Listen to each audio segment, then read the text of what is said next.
It's a beautiful day to blaze some good, a beautiful day to blaze some good. Would you be kind? Please light mine.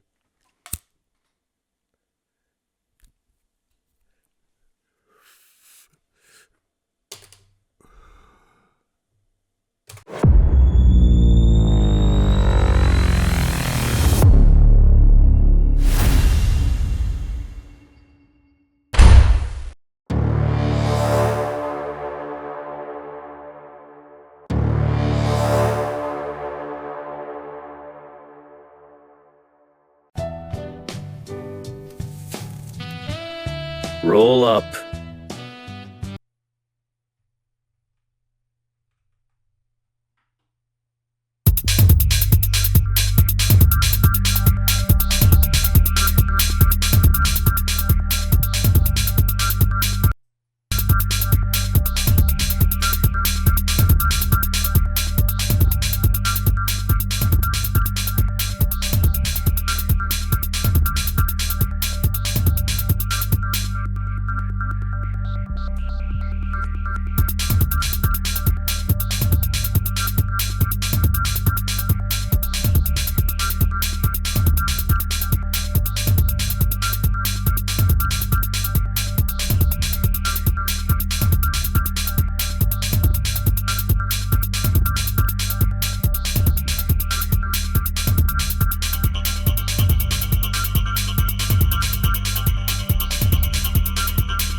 right.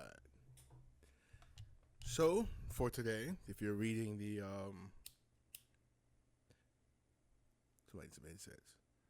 if you read the description of the YouTube video, you'll see that this episode is about a couple of things.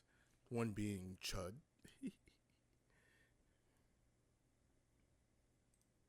The movie.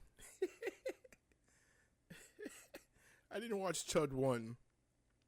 I barely made it through Chud 2. This shit was like, I think, like 1984, like between 1984 and 1989. I believe, actually, 1984 more than 1989, but...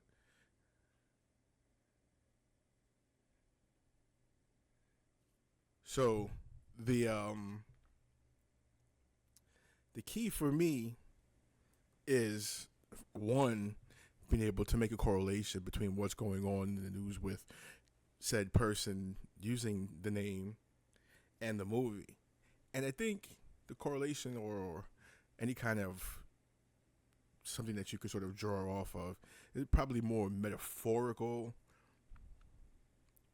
in a metaphorical sense, as opposed to something that we can see literal and tangible. It's like say, it's not saying this is, they didn't have a mustachioed, like moist ass, like Mario looking dude going around antagonizing people to. So, but that'll be a little bit later. I got a few things that I want to listen to first. So, take that off the screen. Oh yeah, and real quick before, back smoking again. So I'm smoking on some Chem Dog.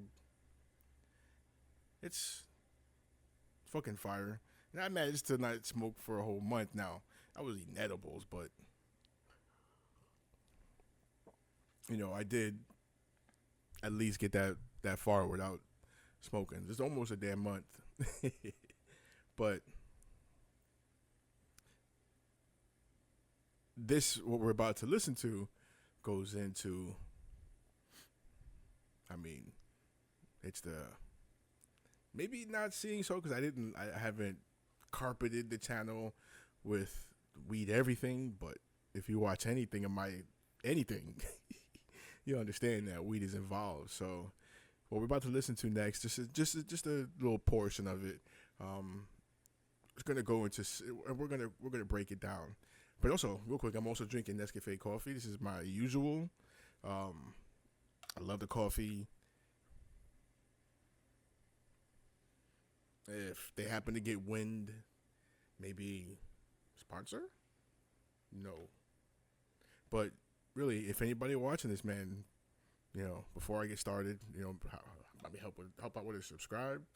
Trying to get to like 1,000 subscribers. So, anybody watching this, if you can, I don't know, maybe subscribe. I don't know.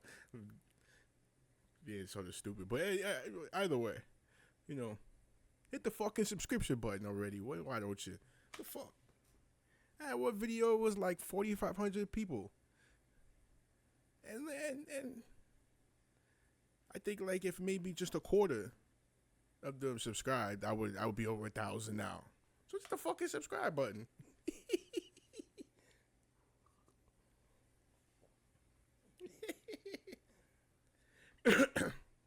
Anyway, so this first little tidbit I want to go into, or just a video I want to react to. It's a video by the Dean and Kuzan Dark.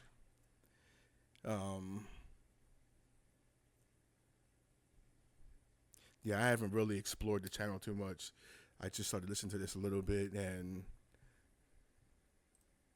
it was interesting because the name of the video is Cannabis Cowboys: the dark history of weed in the Old West. So, just briefly from what I was listening to, it's sort of the same sort of the tactics that were used at this time. It was a definite correlation because, as you hear through this video, you'll see that they're talking about Mexicans. and weed and the effects of weed and what weed does to make Mexicans do to white women and white people and how it's a danger. And that sounds kind of familiar because let's fast forward, I don't know, maybe 100 so years afterwards. You have Harry Anslinger and the movie he created, and they made the correlation between black men smoking weed, doing stuff to their white women and their children. They still use these excuses nowadays, but this has been going on for a long time, and let's listen to it, and I'll break it down a little more. It's just anyway. The name of the channel is Dean and Kazun Dark. I'm only going to just a little tidbit of it. I'm not going to react to the whole thing. It's a half hour long, so I just wanted to go over what's in the beginning and just get a little bit of a parallel. So anybody watching this, if you want to, just go ahead and head over to their channel. They're I'm gonna see for sure, but I think just based off of this that the channel has some very researched and thorough history. And let's listen. Let's go. The old man on the cot was breathing hard. He was 80. The old man on the cot was breathing hard. He was 82 years old. He had been a cowboy on the trails between San Antonio and Dodge City between Mill, 1868. The old man on the cot was breathing hard. He was 82 years old. He had been a cowboy on the trails between San Antonio and Dodge City between Mill, 1868, and Mill, 1884, and he had seen most of what a man could see in those years. He was lying in a small wooden cabin outside Brownsville, Texas, in the spring of Mill, 1926, dying of what the country doctor called old age and tobacco lung. And a young man from the Brownsville Daily Herald was sitting beside the cot taking notes. The old man's name was Ruben Antonio Salazar. His father had been a Mexican vaquero who had come north into Texas before the war with Mexico in Mill, 1846. His mother had been an Anglo woman from a small farm outside Goliad. He spoke both languages fluently and had spent his entire adult life moving between the two cultures that met on the Texas brush country.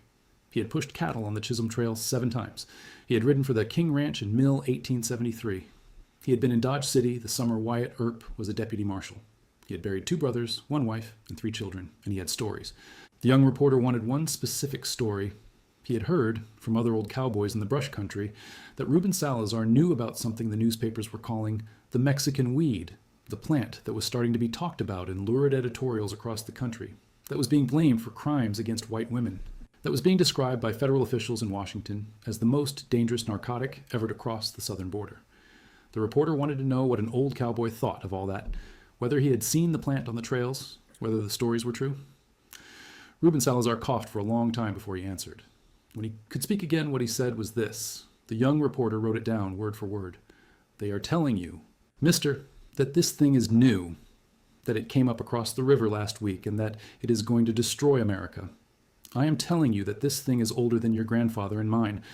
I rode for 30 years on this border. I saw it growing wild on the riverbanks. I saw Mexican boys smoking it in their cigarillos at the cook fire before sleep. I saw white cowboys try it once and not try it again because tobacco was stronger and cheaper. I saw it in the saddlebags of soldiers who came back from the Mexican War in Mill 1847. It was already old then. The new thing is not the plant. The new thing is the lying. The old man died 3 weeks later.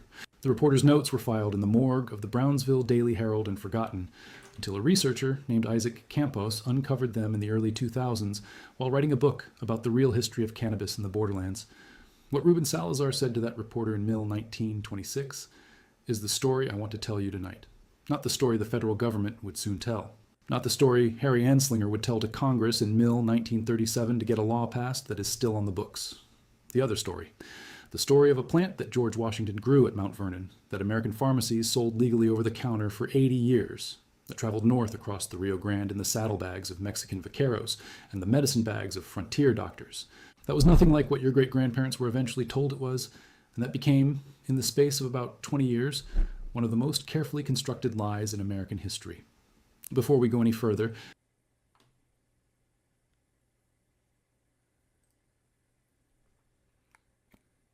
See,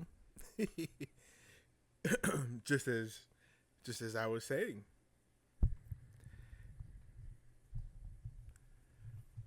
it's weird, right? Because I a long time ago, I actually went to jail for this shit. I got busted with a nickel bag. It was when I first started smoking. I got busted for a nickel bag.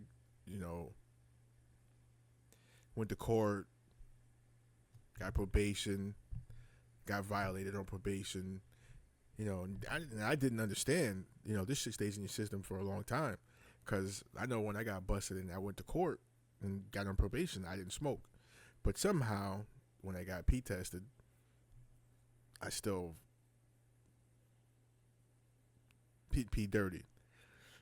And eventually ended up going to jail for peeing dirty and did like 8 months. Like, yay, nickel bag, first time. But I just think of all the stories of all the people just think about it. All the people going to jail, all the people dying, whether it's from law enforcement or even just within commerce between ourselves. Because I remember a few years ago the story of some kid that killed another kid because the kid sold him mids as opposed to loud. That kind of shit. And this plant is as old as time. It's as old as plants. Plant life on this planet. And the effects. Obviously, the effects, besides fun, you know what I mean? Besides opening you up to certain things, like food tastes better, music sounds better.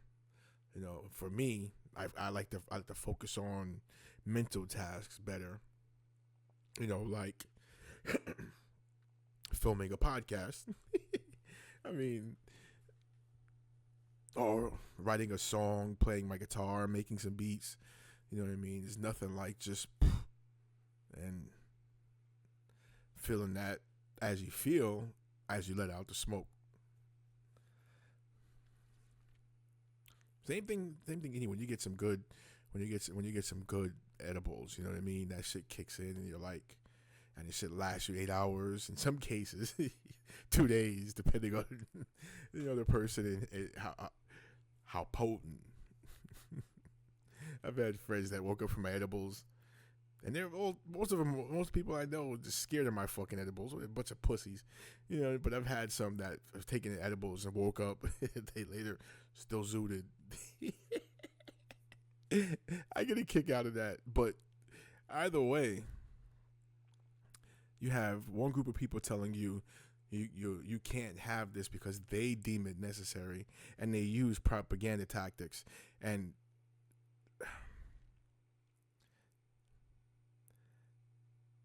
it's funny because it's really not about whether it's bad or not for society, because actuality, the war on drugs itself has been even more harmful to society than the drugs.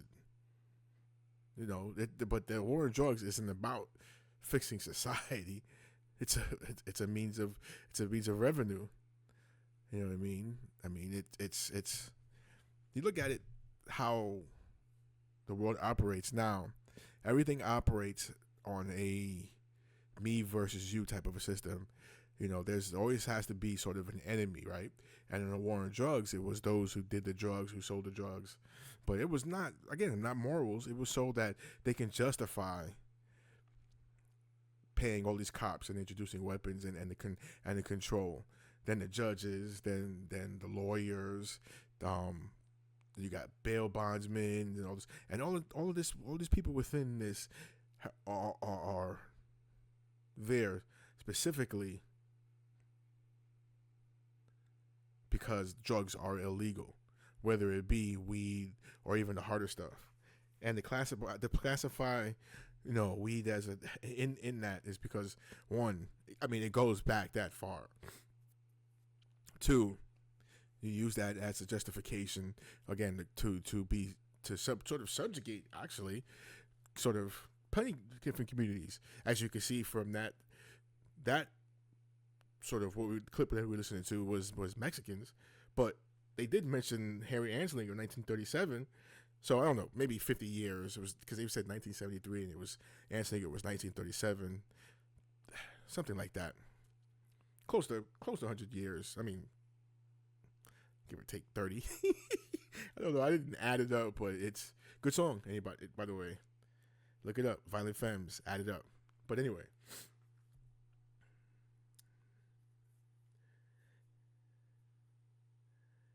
it was always finding something to use as a justification to go after a certain population. You know what I mean? And I don't know what drew black and Hispanic people to weed. And as you heard, white people were more for the tobacco. The white ranchers, the white cowboys were more for the tobacco. I don't know what drew people to certain things, but it seems like the law enforcement have always sort of pinpoint and sort of put, because you look at it, right?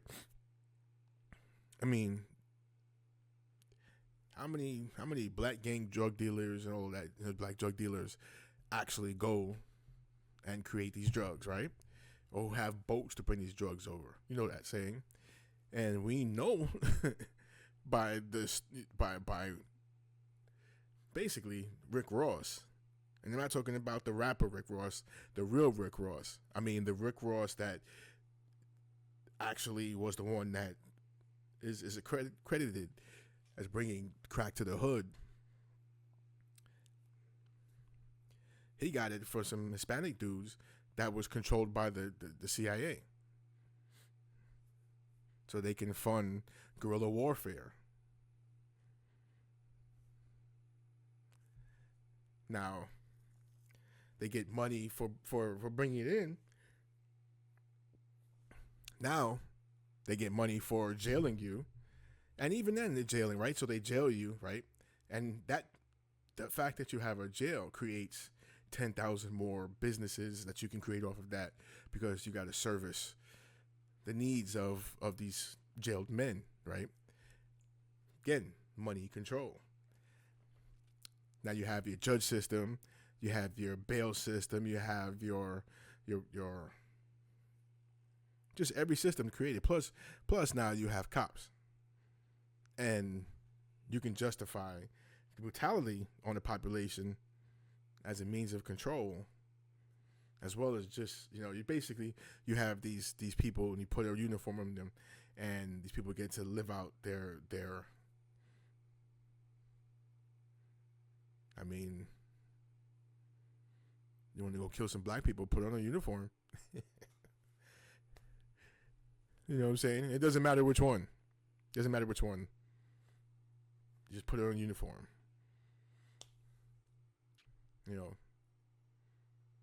And that's crack that we're talking about with Rick Ross. They did it. It started with the weed. These other drugs came later. So all the same tactics that they use now, they were using back then, only represented at that time. And of course, it was the weed, then the prohibition with alcohol. The only one that they didn't really seem to go after was tobacco. And why was that? Well, we know, of course, who smoked the tobacco. The clip told you. Until we get to modern times where, they started going after people selling loosies and shit. Now you can get locked up if you buy a carton and sell loosies. We saw in Goodfellas, the movie was based off of some real shit. Motherfuckers was hijacking the cigarettes, and then so they got locked up. So it wasn't just black people getting locked up for it, but that was obviously with the Italians. That was more of an organized thing. But if you if you're like a corner store selling loosies and shit, You get locked up.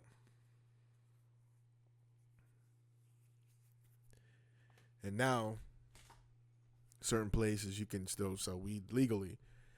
But even then, it's crazy because like New York is one place, but I keep seeing all these articles about the weed bust and they catching all these pounds and pounds, and it just, I mean,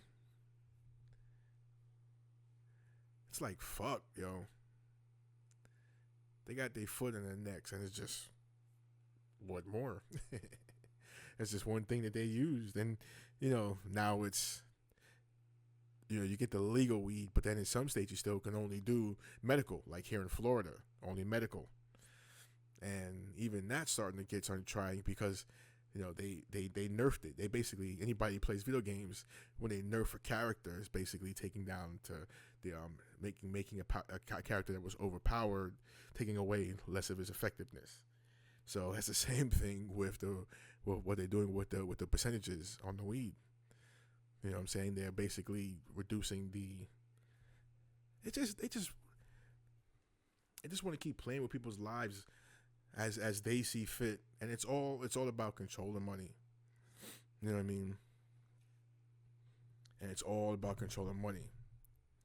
And that goes to the main. We can now go to correlation to the main subject of the video.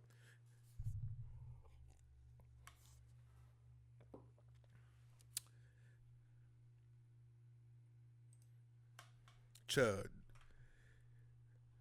Chud being cannibalistic humanoid underground dweller. Fucking zombie. Only, I don't know, it didn't, I don't, based off the actual movie, which by the time this is uploaded, you can actually go view on Patreon. Based off the movie itself, that's not, that screen is, that cover is not accurate at all. Now, I could just imagine, because this is an 80s movie, I can just imagine where this would be in the actual, like, movie store. And this is 84, so you didn't have, like, Blockbuster back then, and Blockbuster and the big chain ones. So you had the little mom and pop video stores. And, it's the ones with, like, that have, like, the pornos in the back, like, behind a curtain. And then you'd have, like, a section with all this, and it would be the actual, the more mainstream scary movies, and then, these be one of those that you'd sort of overlook, or it'd come on like a sci-fi channel or something, or some obscure fucking late at night, probably like a show hosted by like Elvira or something, and this would play. So, in actuality, it has no correlation or connection to Chud the builder, only in the sense that Chud the dud is Chud the dud.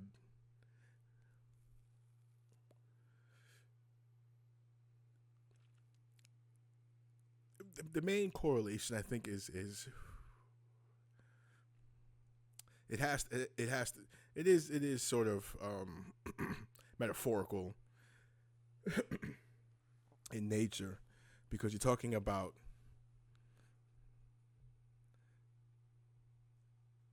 a zombie that feeds off of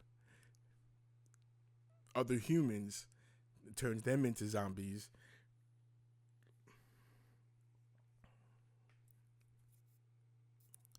Yeah. The movie was, I mean, it was completely 1984. It was completely shitty. And like I said, some of it's nostalgic because, again, it total the music, the way they looked. Some of the actors even acted in legitimate roles. But you have this guy, Chud the Builder, right? And again, like I said, there is a lore behind that name. And I want to emphasize that for just a moment, because I want you, there's another clip I want to play. And this clip was actually introduced by the comedian Godfrey. And this is where we break down Chud the Builder, which I mean you have Chud, which is sort of a doofus, a dud, like a not like a basically like a human NPC, you know what I mean? And then you have the Builder, which is I would think which is more of a Freemason term. I think. So where did this guy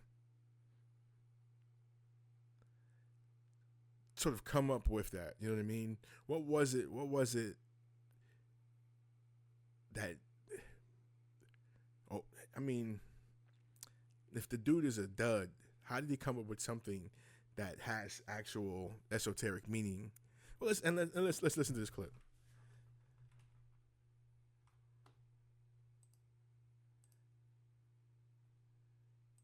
It is way deeper than a motivation. It is his situation. Builder. When it comes to Chud the Builder, when it comes to his situation, it is way deeper than the multimedia news is perceiving it to be. Because everything that takes place in the physical world happens spiritual first. Now, Chud the Builder, he made his way to fame by antagonizing black people. After I seen some of his videos, I did some independent research. Now, when you break down the etymology of his name, it means ignorant, buffoon, unintelligent. But it gets worse. Just wait. In 1984, there was a movie called Chud that came out, which stood for cannibalistic humanoid underground dwellers, who are basically the embodiments of draconian reptilians. Now, when you get into connotative linguistics, when you study the digraphs of certain words, the word Chud is equated to the Chitahari that Credo Mutawa talked about, who was a Zulu shaman. When you look at the nomenclature title for the word Chud the Builder, it's equated to Freemasonic magic, because a builder is an architect, which is connected to that blueprint in the script of Freemasonry, because that's why he's being used as a catalyst to cause chaos. He's causing chaos for the Chitahari, the Chuds, who are the draconian reptilian, because they feed off the emotional energy of black people. Now, he's currently facing 25 years, and he also has a 1.25.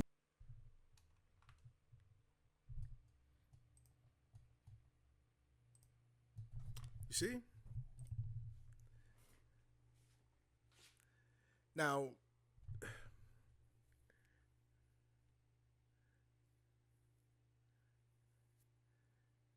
I like vampire, him being more of a vampire than anything, but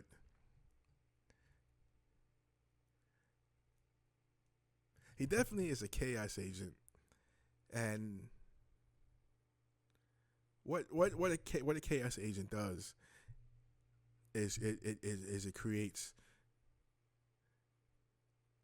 not only the chaos which is intended, but it also creates that sort of tension beyond. I mean, it tension. I would say beyond what's intended. You know what I mean? The tension, because you have literally people talking about, and some YouTubers, and I'm surprised about talking about he was protecting himself. I mean, when are we allowed to protect ourselves? You know what I mean? That's the first thing I want to ask, because this man, see what these people do, and this goes even to Karen videos, right? You have a Karen who, or in this case a Chud, because it's one and the same. They sacrifice themselves because they know at the end of the day, they're going to, regardless of what happens, they're going to be okay. But that person that they've interacted with now is affected forever. So you see a Karen in the restaurant gets into a fight with a black person. The black person wipes the floor with them. But what happens to that black person? Loses their job, ends up going to jail. Takes years and years to recover. Could lose home. Could lose everything. That white person that may end up having to go to the hospital. May have bruised ego, broken nose, broken lip, or whatever, totally agitated because everyone you see, it's always a Karen, or in the case of the Chud, agitating the situation, and they still get to go home. They get to go home to their nice home. You know, their job isn't affected. And if it does get affected, you know what I mean, they can easily get another job because somebody's going to line up to be able to give them a job. And nowadays, let's not forget the fact that, you know, there are going to be other people within solidarity with that person, with said person, that's going to end up giving them money. So you have somebody like a Chud who's got over $200,000 now in $200,000 now. In Ghost, it was a Gifts and Go, I think it is. So once he gets out, and make no mistake, he's getting out. Again, like I was saying in the Patreon video,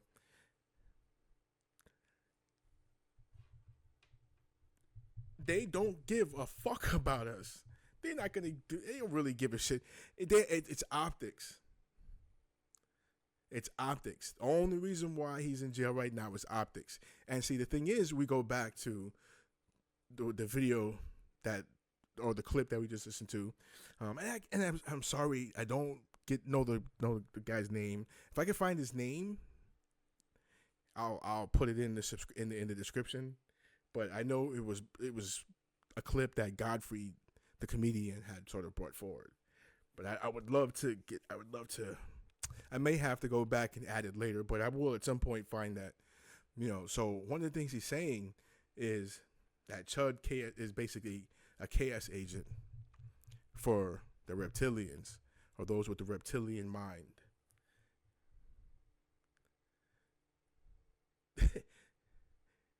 It's evident. It's evident by the mere fact that you got over $200,000 in the Gifts and Go.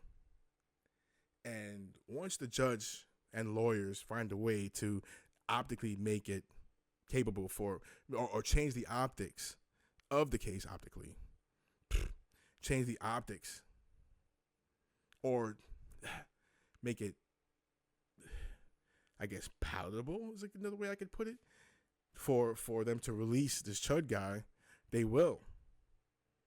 And they're going to shit on the guy. The guy already has permanent problems. He's been shot. Whatever damage happens with that, that's that. But then also they're going to throw his record in there. They're going to throw this, that, and the other. Never mind the fact that, you know, it does come out, right? He is an actual veteran, where you have this Chud who, based off of what we know of his history, has done nothing significant to speak of other than be that chaos agent. All of these veterans have all kinds of issues.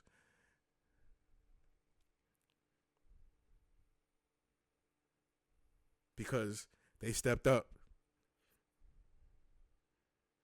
Because they thought they figured they do what they have to do, so a Chud can do, you know, can be basically be the shit that he is, you know, freely, because at least in the minds of our soldiers, they're fighting for freedom. They're fighting for his freedom to be, right? Now, again, how we draw a correlation in between the movie is going to be more metaphorical because, again, you have these. It starts off with one called Chud, and due to some negligence, this Chud or zombie is released into public, and then he creates other zombies. The infection. He releases the infection because he bites a few. Then he actually helps facilitate the other ones biting mothers to spread the infection. So you have a Chud spreading the chaos. And through his actions, and ultimately the immediate consequences he received, sort of opened the way for others to then now be able to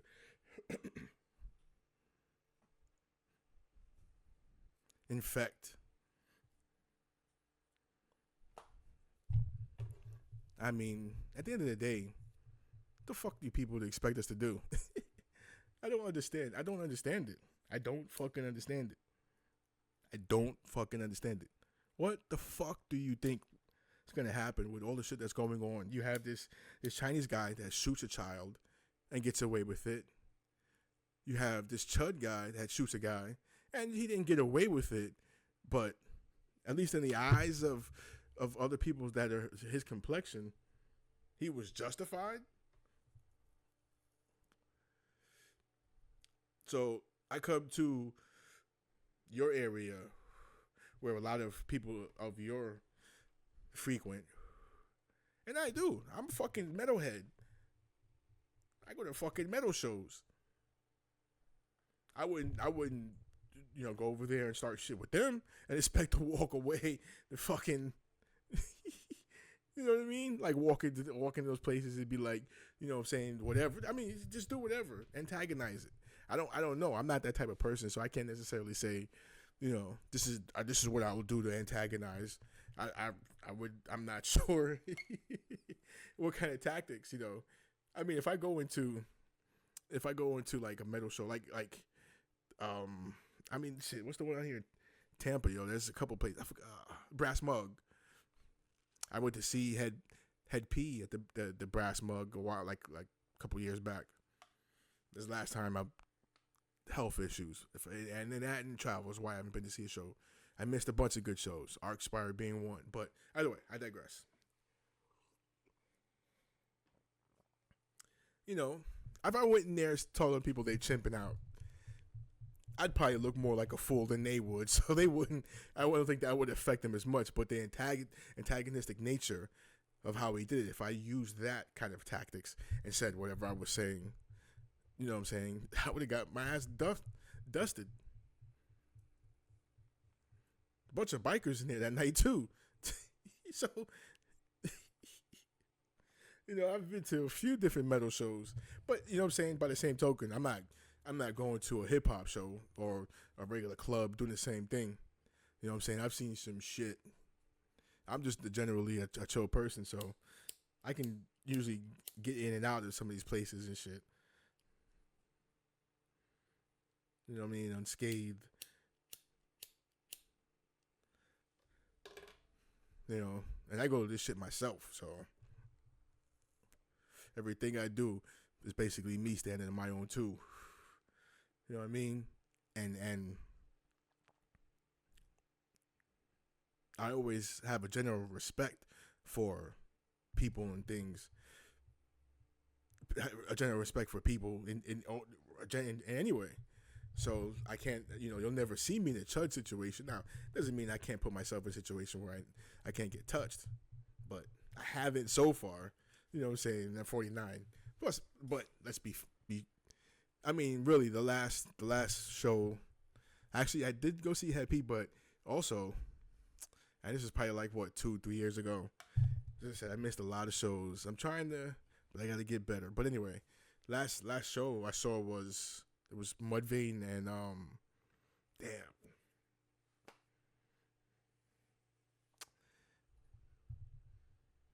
Yeah, I forgot I don't know why I forgot their name. I guess it's but anyway, it was Mudvayne. It was Mudvayne show out here at the amphitheater in here in Tampa-ish. I'm not doxing myself, but a little. Doxing myself a little, but anyway.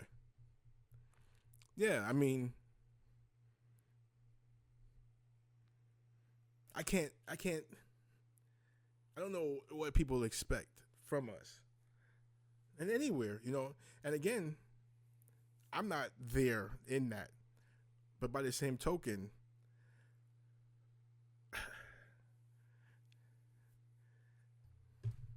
how do you not feel something? How do you not feel something when you turn the TV on there every day and it's another black person being killed, another black person being robbed of something, whether it be land or a home, a job, benefits, and you have this Chud chaos agent who is an untalented YouTuber. And as you see with a lot of these YouTubers without talent, of white YouTubers without talent, what that's not even okay. Let's even back that up. This is how sick it is. This is how sick it is. Not even just white YouTubers, black YouTubers too. The only way they can become relevant on YouTube is by shitting on black people. And it's one thing when it's just words. They cut hard, and that's fine because you just simply don't go to those channels. You know what I mean? Which is what they do. So it's, on one hand, I'm not advocating for these people to lose their YouTubes and use their money on it. So you don't like me? Cool. And you can have your confab and with other people of your ilk, and that's fine. Cool. Whatever. But then you have a Chud who decides, I want to go into your neighborhoods and I'm going to confront you and humiliate you just because he can. Now, keep in mind, he has his gun on him. Obviously, this is what brought us to where we are right now, right? But he's able to get out of those neighborhoods doing what he does, not because he has that fucking gun. As we see what happened in front of this courthouse, he got walloped, and the guy knew he had the gun, despite what all the other, white YouTubers like to say, especially the ones that defending Chud for some odd reason, that he had to pull out his gun. I know it's kind of hard to be getting beat. It's kind of hard to be getting punched on, and then pull your gun out. You're pretty much defending yourself. So one of the reasons he got arrested was because the asshole already had his gun out. The motherfucker jumped him and attacked him knowing he had his gun. So all the other incidents he was able to get away, not because he had a gun, because each time everybody knew he had a gun. But how he did it goes back to that Karenicity, the Karen thing, that a motherfucker will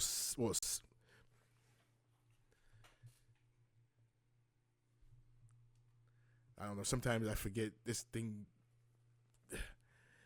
goes into sleep mode, even though I'm working on Streamlabs. But anyway, a motherfucker will sacrifice themselves. They'll get beat up. In some cases, get killed because they know. They definitely don't want to get killed. That's for sure. But they know that once they lick their wounds off, they've affected that person, of those people in that situation, to a point where their life is upended, in many cases done, because a motherfucker touches him in one of those situations, especially if he didn't have a chance to get his gun out, and being antagonistic or not, nothing's gonna. He's good.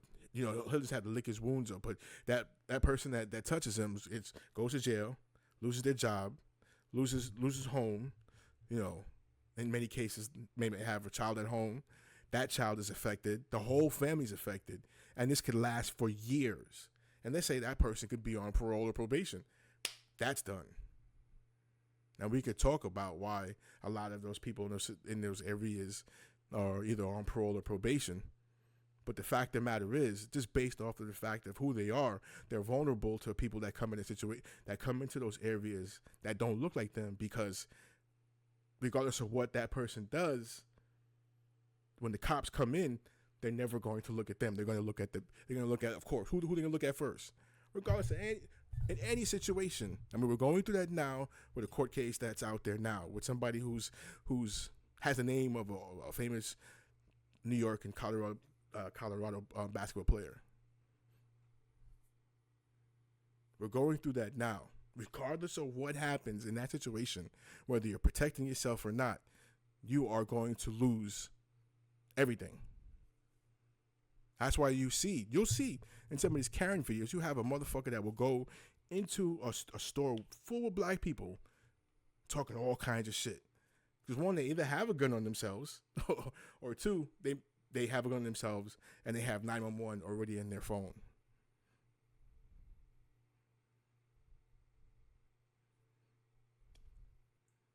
I don't know what else you people fucking want. Day is long, the sun is hot. You might as well smoke if you got some pot. I'm out.